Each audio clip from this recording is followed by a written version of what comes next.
Olá pessoal, sejam muito bem-vindos a mais uma aula do Vivendo as Escrituras.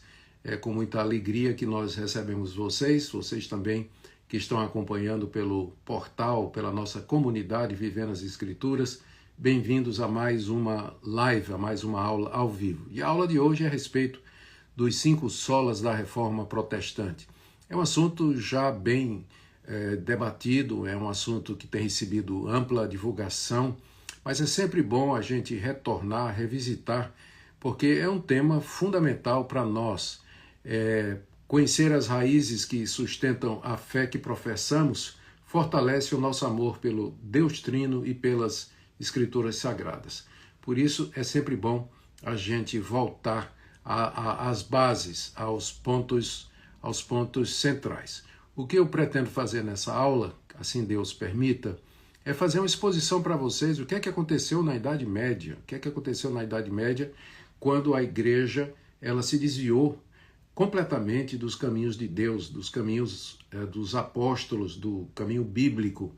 E ela se tornou uma instituição que precisava ser reformada.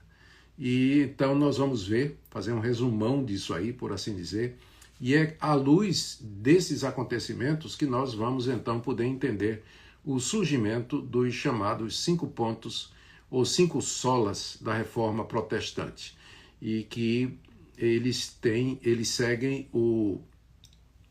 uma sequência lógica, como nós veremos depois. Somente as Escrituras, somente Cristo, somente a fé, somente a graça e glória somente a Deus. Todo mundo sabe, todo mundo conhece esses 5 axiomas ou 5 estandartes da Reforma Protestante que até hoje norteiam aquilo que os reformados pensam em termos de teologia. Não só os reformados, mas a igreja evangélica no geral é muito impactada por esses 5 axiomas, esses 5 princípios que nos ajudam a interpretar a Escritura corretamente. Depois de fazer essa exposição histórica e mostrar o surgimento dos 5 dos 5 solas da Reforma Protestante, eu vou então ter um tempo de perguntas e respostas dentro da minha comunidade Vivendo as Escrituras. É onde eu abro oportunidade para as pessoas fazerem perguntas e respostas. Na verdade, aquelas pessoas que são membros da comunidade. Se você tem interesse em conhecer a comunidade, fazer parte dela, é só escrever aí comunidade nos comentários e minha equipe vai até você para conversar e mostrar de que maneira você pode fazer parte. Muito obrigado e desde já repito aqui as saudações a todos aqueles que estão chegando. Boa noite aí no Brasil, já começa a noite aqui também em Orlando, nos Estados Unidos. É uma alegria poder estar com vocês toda terça-feira e trazer essa palavra para vocês. E na expectativa de que seja abençoado, que seja ilustrativo, abençoador, revelador. E também para os que são já nossos membros da comunidade, estamos aqui para atendê-los. Então, gente, sem mais demora, vamos ao assunto que nos traz. E eu estou com minha tela aqui para o pessoal do Instagram, eu vou estar seguindo o meu roteiro, que está aqui na tela do meu computador, e também para o pessoal que está aqui nos acompanhando pelo Vivendo as Escrituras, eu estarei também, de vez em quando, desviando a atenção aqui para a tela, né? O motivo é exatamente esse. Muito bem. Então vamos lá, gente. Para que a gente possa entender o surgimento dos 5 solas da Reforma, a gente precisa entender o contexto histórico da Idade Média, na época em que esses 5 solas surgiram. Bom, vamos começar com o fim da perseguição contra os cristãos. No ano 313, o imperador Constantino ele publicou um édito, um decreto, tornando o cristianismo uma religião legal. E com isso cessando as perseguições que já aconteciam há 4 séculos de perseguição. E 70 anos depois foi passado um édito, o Édito de Tessalônica, que tornava o cristianismo ortodoxo a religião oficial do Império Romano. Então foram 2 etapas. Primeiro Constantino, que tornou o cristianismo uma religião legal, e 70 anos depois o Édito de Tessalônica, que elevava o cristianismo à religião oficial do Império Romano. A essa altura esse cristianismo já tinha se corrompido. muito. E algumas crenças e práticas no decorrer desses 400 anos. O que é que aconteceu, né? Quando o Edito de Tessalônica tornou cada cidadão do Império Romano em um cristão. O resultado é que multidões foram batizadas nas igrejas sem conversão, sem conversão. E aí entraram pagãos na igreja, sem conhecimento mínimo do que seja a vontade de Deus, ou o Evangelho, ou Cristo, o caminho da justificação. E aí o resultado é que a igreja, a liderança da igreja cristã naquela época, ela preferiu cristianizar essas crenças que esse pessoal estava trazendo para dentro da igreja, do que tentar reformar e mudar.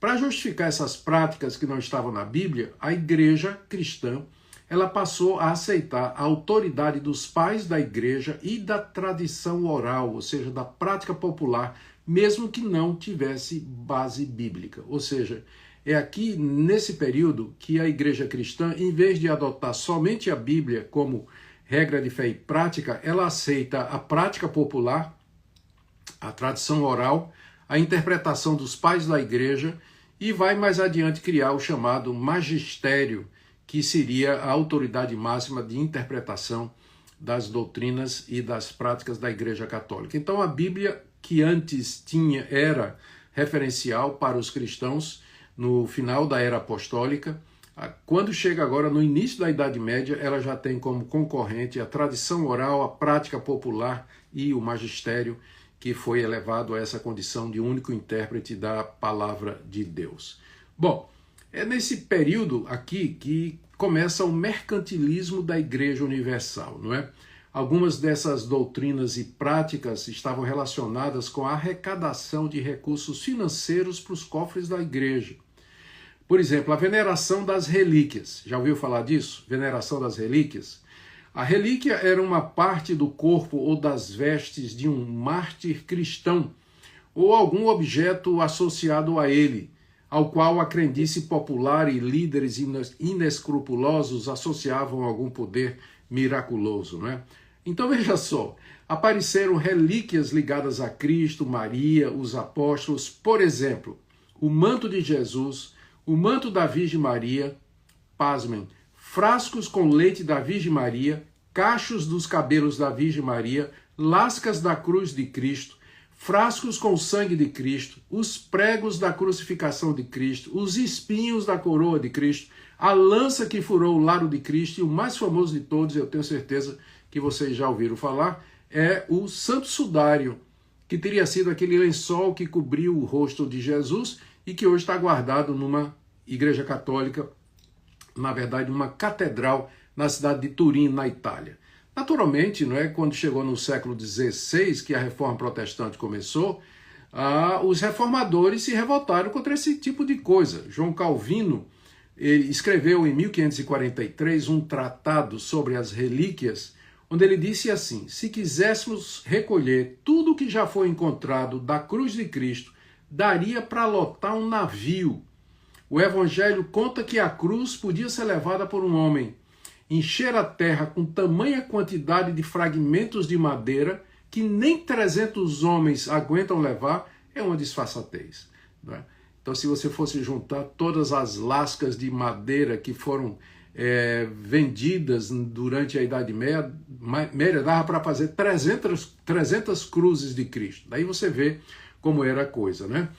Não havia uma única cidade da Europa que não tivesse um santuário ou igreja onde se guardasse alguma relíquia associada a Jesus, Maria ou algum santo, provocando assim peregrinação que dava dinheiro, né? Dava dinheiro e ofertas generosas durante as missas. O Papa, seus bispos e padres fomentaram o culto das relíquias para lucrar com elas, como os falsos mestres do período apostólico inventaram também novas doutrinas para ter vantagens financeiras. Então as relíquias, né, até hoje, no dia de hoje, você vê que existe algum mercado em torno das relíquias. Não mais venda de coisas, mas é claro, né, mas existem peregrinação romarias a locais onde supostamente estão essas relíquias sagradas que teriam algum poder e que, portanto, o peregrino seria abençoado se fosse fazer uma peregrinação a uma dessas catedrais onde estão essas relíquias, né? Uma outra fonte de renda durante a Idade Média para a igreja era a veneração das imagens, especialmente as imagens de Jesus, de Maria e dos santos. Quando essas imagens eram abençoadas por um padre, acreditava-se que elas passavam a ter uma importância espiritual profunda para o católico devoto. E além das imagens, havia os crucifixos, rosários, cruzes, pinturas santas, velas, incensos, medalhas, óleos e ungüentos santos. E ainda permanece até o dia de hoje, só ultrapassado por aquelas seitas neopentecostais que também saem vendendo água ungida, cajado de Moisés, rosa de Saron, sal grosso e por aí vai. Uma outra fonte, outra coisa que apareceu na Idade Média, que também estava relacionado com essa questão de dinheiro para a igreja, é o purgatório e as indulgências, né? A doutrina do purgatório afirma que o período de sofrimento que uma pessoa passa lá no purgatório pode ser abreviado por um perdão do Papa mediante doações generosas, rezas pelo sacerdote, missas realizadas pelos parentes do morto ou por ele mesmo antes de morrer. Era assim o pensamento na Idade Média, eu não creio que tenha mudado muito. E aí, associado ao purgatório, vieram as indulgências, né?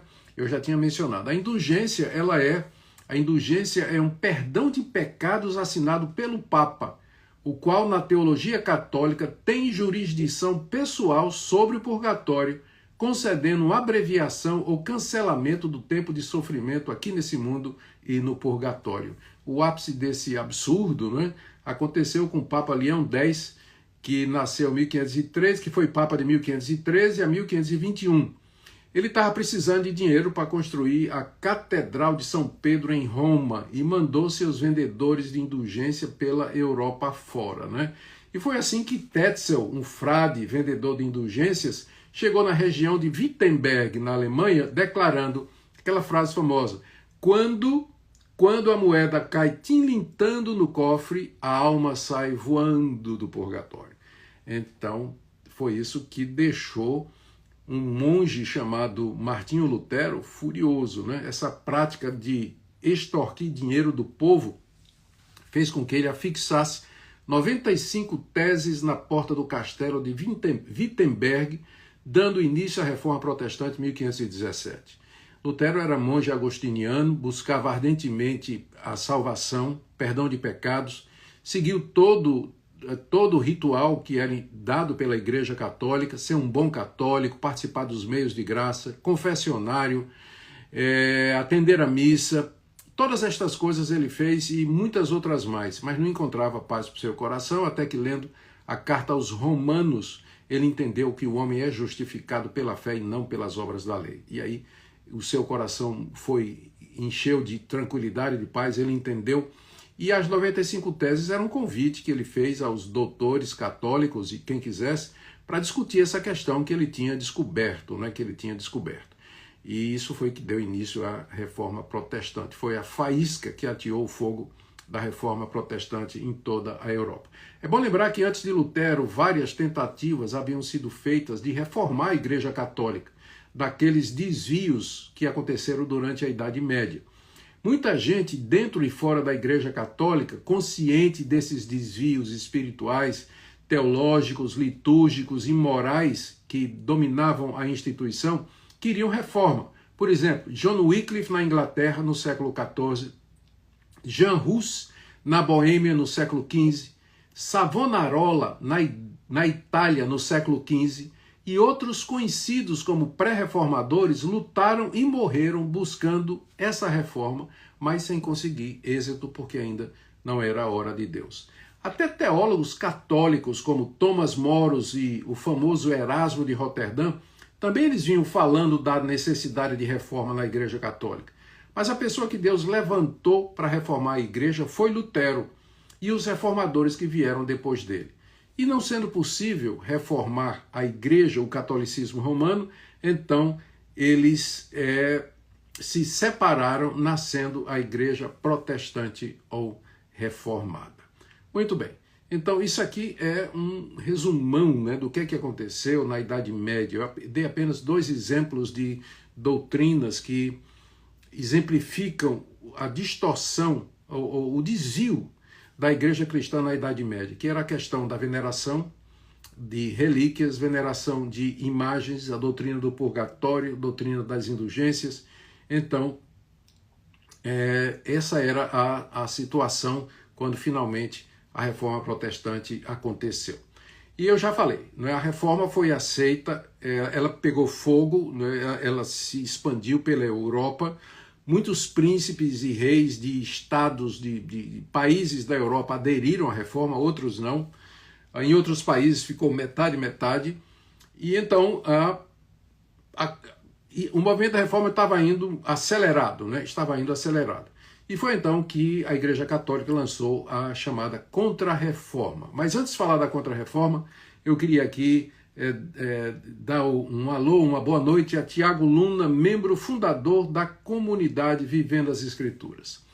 Muito boa noite, Tiago, agradeço aí sua participação, agradeço que você tem feito parte da nossa comunidade e até agora eu estou muito feliz com isso e na expectativa de que nossa parceria ainda continue por muitos e muitos anos. E também a Ana Cibele, que entrou agora, dia 3 de setembro, caloura, né? Está estreando aqui na nossa comunidade online. Bem-vinda, Ana Cibele, é uma alegria receber você. Se você tem interesse em conhecer a nossa comunidade, é só você escrever aí nos comentários comunidade e você vai ser levado até o nosso portal, onde você tem à disposição cursos como, por exemplo, isso tudo que eu estou falando aqui, os 5 solas da reforma, tem um curso especial sobre isso, um curso só sobre isso, onde você vai ter acesso não somente a isso, mas você tem acesso a um curso Fundamentos da Teologia da Reforma, que é muito mais expandido. Você tem acesso a panorama do Antigo Testamento, panorama do Novo Testamento. Gente, é muita coisa. E um fórum onde a gente conversa todo dia, tá? Se tem interesse, escreva aí, comunidade, e a nossa equipe vai até você. Mas vamos lá, falar agora a respeito do Concílio de Trento. Só um minutinho. Em 1546, e portanto não muito tempo depois da Reforma Protestante, a Igreja Católica Apostólica Romana se reuniu num concílio na cidade de Trento. Essa reunião durou 18 anos. E o objetivo da reunião era a Contra-Reforma. O catolicismo romano tinha excomungado Lutero e todos aqueles que seguiram as ideias de Lutero. Portanto, não aceitou de forma nenhuma reformar-se. Preferiu, na verdade, continuar nos seus caminhos.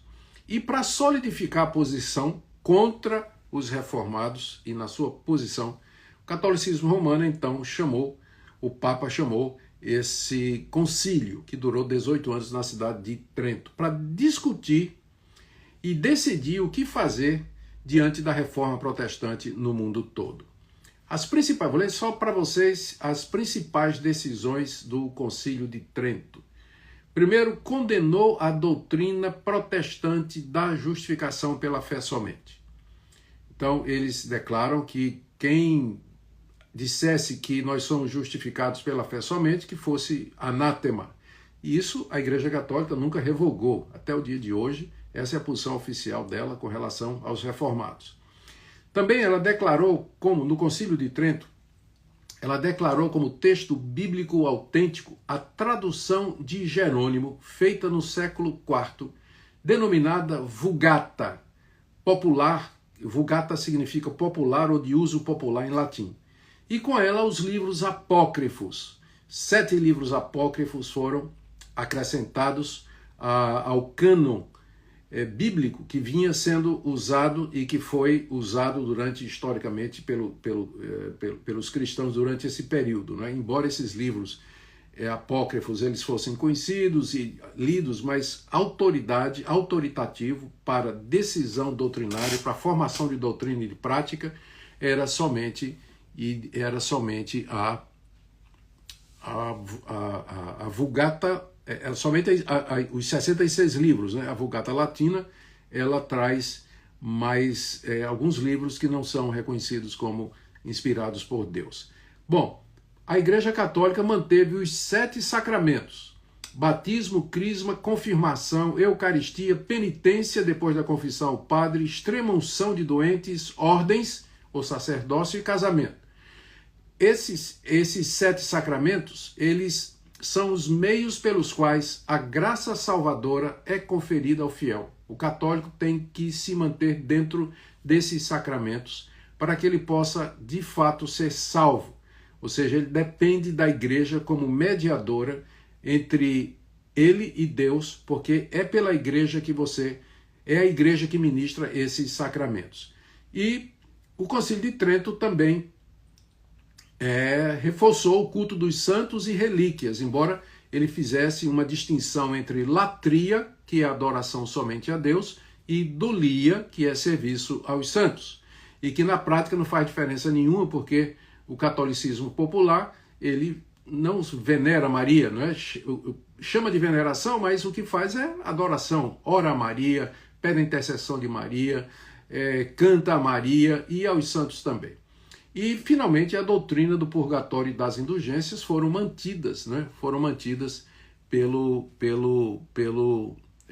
catolicismo romano. Então, ou seja, não mudou absolutamente nada. A reforma protestante não impactou em absolutamente nada o catolicismo romano. O Concílio de Trento reafirmou todo o funcionamento e endureceu ainda mais, né? Esses dogmas nunca foram revogados pelo catolicismo romano até o dia de hoje, mesmo depois do Concílio Vaticano II, que foi mais recente, considerado ecumênico e favorável aos protestantes, mas ainda assim não aboliu absolutamente nada. Então, como é que ficou catolicismo medieval? Isso aí, o catolicismo medieval. Como é que ficou no dia de hoje? Até hoje, a Igreja Católica, ela reconhece como fonte de revelação e autoridade a Bíblia na Vulgata Latina, com os apócrifos, a sagrada tradição, que são doutrinas e práticas do catolicismo popular e dos pais da Igreja, que são acumuladas durante os anos, e o magistério da Igreja, o colégio de bispos, encabeçado pelo Papa, que toma decisões doutrinárias e práticas. Em resumo, a Igreja Católica aceita como tendo a mesma autoridade da Bíblia as leis, dogmas e costumes revelados aos papas e conservados na Igreja Católica. Daqui já começa a principal diferença. Sobre a Igreja verdadeira, a Igreja Católica entendida, ela se entende, quando ela fala de igreja, ela fala daquela instituição hierárquica sediada em Roma, liderada pelo Papa. Para o catolicismo, não há salvação fora da Igreja de Roma.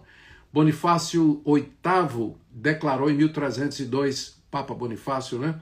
Declaramos e dizemos e determinamos que cada criatura humana deve se submeter à autoridade do Pontífice de Roma para a sua salvação. Ou seja, você tem que ser membro do catolicismo romano, da Igreja Católica Romana, aceitar a autoridade do Papa para que você possa se salvar. Sobre o sacerdócio dos padres, o catolicismo entende até o dia de hoje que o sacerdote pode perdoar pecados in persona Christi, em nome de Cristo, personificando Cristo. Daí a importância da confissão auricular a um sacerdote seguida do sacramento da penitência. Continua acreditando na transubstanciação, nome que dá a transformação do pão e do vinho no corpo de Cristo e que acontece durante a missa, quando o padre ou bispo realiza o sacrifício eucarístico, fazendo as vezes de Cristo, né, em persona Christi, repetindo as palavras ditas por Jesus na última ceia: isso é o meu corpo, isso é o meu sangue. E quando ele faz isso, quando o padre faz isso, então a hóstia e o cálice se transformam no corpo e no sangue de Cristo. Sobre o Papa, que quer dizer Pai, o catolicismo continua dizendo que Pedro foi o primeiro Papa, que os papas são legítimos sucessores de Pedro e têm a mesma autoridade que ele, que Pedro recebeu as chaves como símbolo de autoridade e que, portanto, Pedro e os seus substitutos, né, os seus decorrentes, que são os papas, eles têm poder para admitir na igreja e para demitir também, e que o Papa tem total poder dentro dela. No céu, Deus confirma as decisões que o Papa toma aqui na terra. Exemplo de alguns pronunciamentos considerados infalíveis e dogmáticos, né? Aqui eu vou dar um exemplo mais recente aqui, para vocês verem que isso continua funcionando, né? Em 1854, a bula Ineffabilis Deus, do Papa Pio IX, definindo a Imaculada Conceição de Maria, dizendo que Maria nasceu sem pecado. Para que ela pudesse gerar Jesus sem pecado, ela tinha que não ter pecado. Então, é isso que ensina a bula de Pio IX, de 1854. E todo católico tem que aceitar. Tem que aceitar que Maria nasceu sem pecado. Depois, o Papa Pio XII, aqui mais recente, 1950, na bula Munificentissimus Deus, ele definiu a Assunção de Maria, ou seja, que Maria subiu aos céus em corpo, exatamente como Cristo, né? Ela teria subido aos céus em corpo. Bom, sobre Maria, ela é Maria, Mãe de Deus, que é um dogma do Concílio de Éfeso de 431, que a formulação foi infeliz. Quando os teólogos do Concílio de Éfeso disseram que Maria era Mãe de Deus, não estavam pensando em Maria, estavam pensando em Cristo, para dizer que aquele ser que estava no ventre de Maria era verdadeiro Deus, verdadeiro homem. Mas daí inferir que Maria é Mãe de Deus, então trouxe muita confusão, e tanto é que depois do Concílio de Éfeso, então começou a Maria ser considerada mediadora entre Deus e os homens, e que os pecadores só recebem perdão através dela, e considerá-la como Rainha dos Céus, com todo o poder no céu e na terra. Sobre imagens, a mesma coisa. Agora, gente, olha só, no Catecismo Católico, confira aí, vá na internet e pegue o Catecismo Católico de Nova York, e você vai ver, no Catecismo Católico é excluído o segundo mandamento. O segundo mandamento diz assim: não farás para ti imagens de escultura, e nem as adorarás, e nem lhes darás culto. No Catecismo Católico, esse mandamento é excluído. Aí fica 9 só. E aí como é que faz para completar 10? Eles dividiram o 10º mandamento em 2. E aí ficou: 9º mandamento, não cobiçarás a mulher do teu próximo.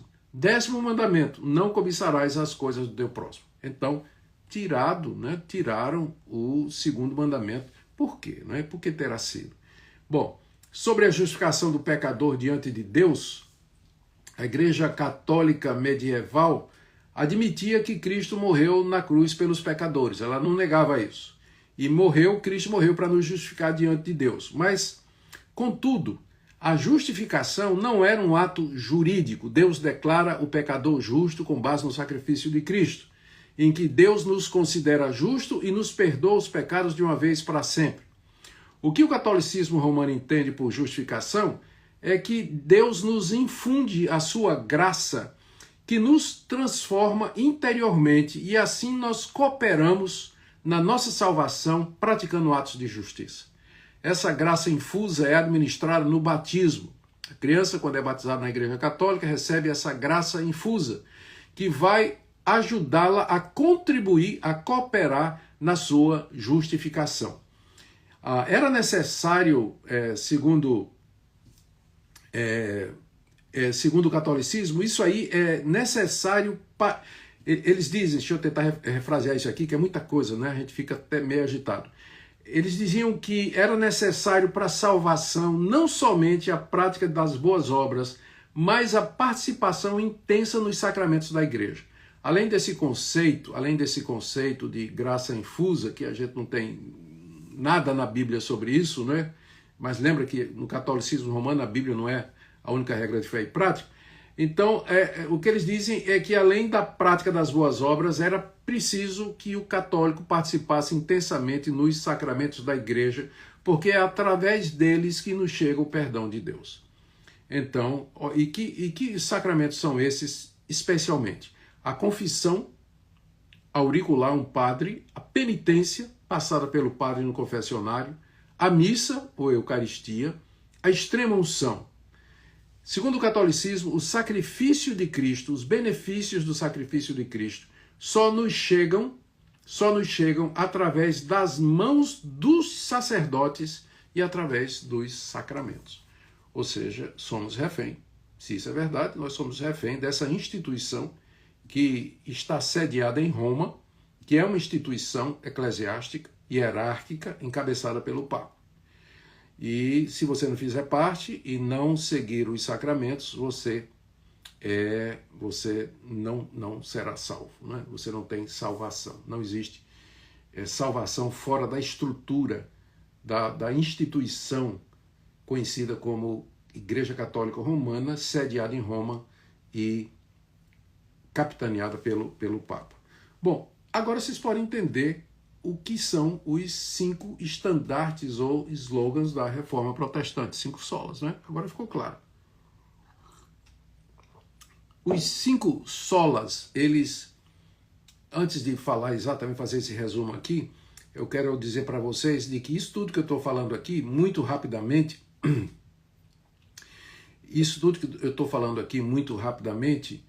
está destrinchado num curso completo de teologia sistemática, intitulado Fundamentos da Fé da Reforma Protestante. Esse curso, ele abrange desde a doutrina da Bíblia até a escatologia, passando pela doutrina de Deus, da justificação, santificação e doutrina da igreja, batismo, ceia, santificação.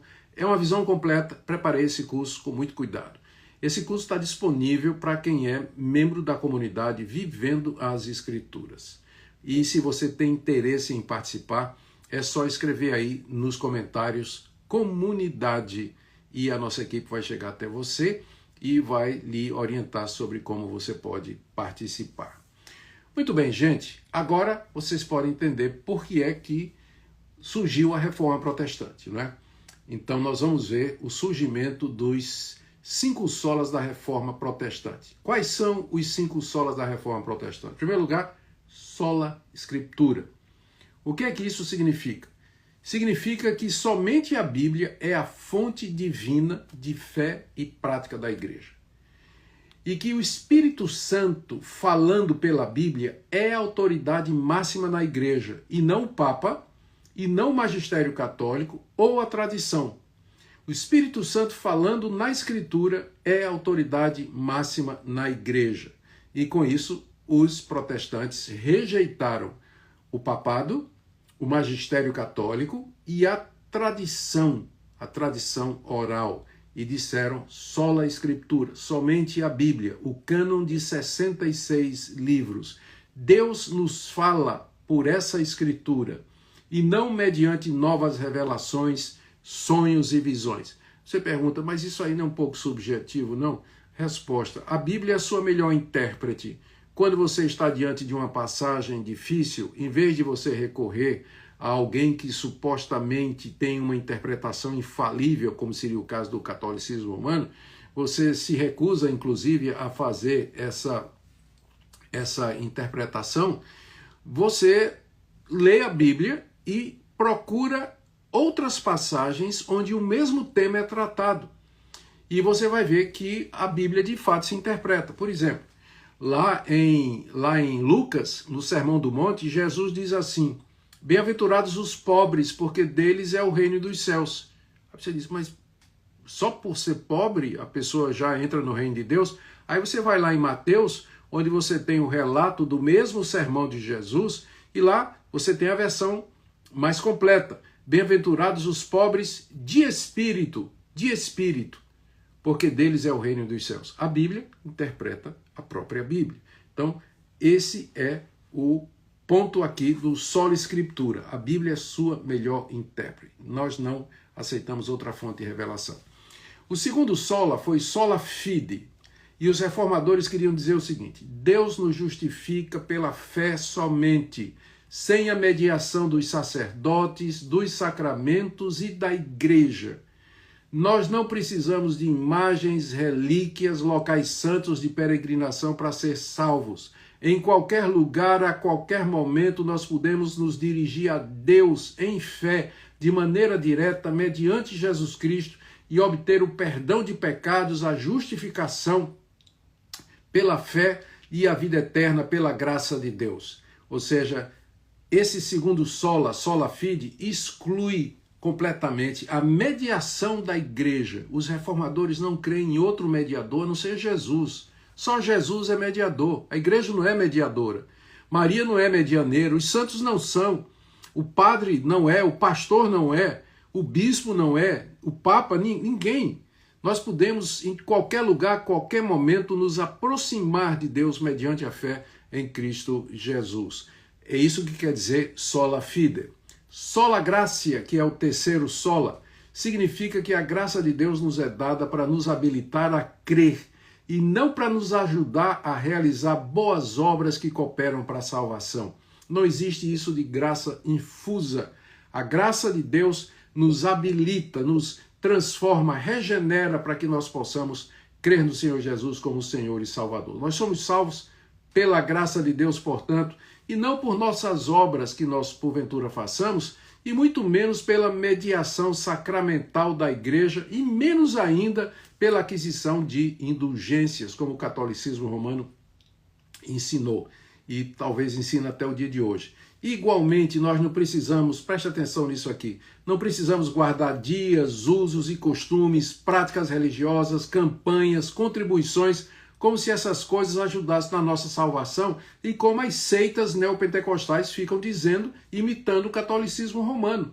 Porque essas seitas pentecostais nada mais são do que uma imitação do catolicismo romano, quando elas oferecem o favor de Deus através de objetos ungidos, através de rituais, através de campanha, através de propósito, né? E aqui nós estamos fazendo crítica, não é só o catolicismo não, mas dentro do evangelicalismo, essas igrejas aí que se pretendem ser igreja, mas são seitas. E o sola gratia visa eliminar a possibilidade de que alguém venha ensinar que nós somos salvos pelas obras. Solus Christus é o quarto sola, que significa somente Cristo é mediador entre Deus e os homens. Maria, santos, igreja, não podem mediar a salvação nem interceder por nós. A salvação nos chega livremente pela fé, mediante a obra completa e perfeita de Cristo, e não pelo batismo, não pela missa, não pela confissão e não pela extrema unção. E finalmente, só lhe deu glória. A glória pertence somente a Deus. A glória pertence somente a Deus. É claro, se a salvação é pela fé, é mediante Cristo, então só pode ser glória a Deus. Todo esse sistema tem como objetivo humilhar o homem. Quando eu falo sistema, é o sistema reformado. Os 5 solas humilham o homem, nos coloca na posição correta. Nós somos pecadores, somos indignos, somos merecedores do juízo de Deus. Nós somos merecedores do juízo de Deus. Mas Deus, pela sua graça, pela sua misericórdia, mediante Jesus Cristo, nos dá eterna salvação. Assim, a glória sempre será dele, sempre será dele. Sola Escritura, sola fide, sola gratia, solus Christus, soli Deo glória. Bendito seja o nosso Deus. Queridos, eu queria dizer para vocês, né, que essas críticas que nós estamos fazendo aqui, elas não pegam só no catolicismo romano, não, mas também em qualquer igreja que se diga evangélica e que ela submeta a obra completa de Cristo a esse ridículo de dizer que precisa obras ou usos e costumes, ou práticas, campanha, propósito, óleo ungido, sal grosso, não é? Isso tudo diminui a glória de Deus e a suficiência da obra de Cristo. Gente, se você tem interesse em saber mais sobre a teologia reformada, eu tenho um curso completo, Fundamentos da Teologia da Reforma, e que está acessível na minha comunidade Vivendo as Escrituras. e muito mais coisa na comunidade. Mas esse curso em particular eu queria recomendar para você. Então escreve aí um comentário, comunidade, e a nossa equipe vai chegar até você e vai ajudar você a fazer parte dessa comunidade. Agora eu vou entrar na comunidade e vou ter um período de perguntas e respostas já com o pessoal que faz parte da comunidade e nos vemos na próxima terça-feira. Próxima terça-feira estaremos de volta aqui nesse mesmo horário para mais uma aula do Vivendo as Escrituras. Muito obrigado pela sua participação, gente. Até terça-feira, se Deus quiser.